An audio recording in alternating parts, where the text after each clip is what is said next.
పెరుగు చపాతీకి కప్పు గోధుమ పిండి, తగినంత ఉప్పు, ఇలా పెరుగు వేసుకొని కలుపుకోవాలి.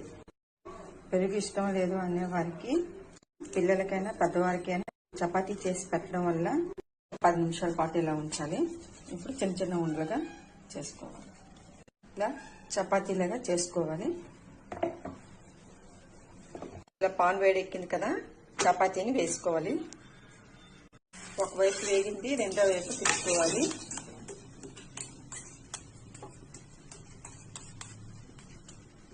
వేపులా బాగా కాలిన తర్వాత నెయ్యి వేసుకోవాలి.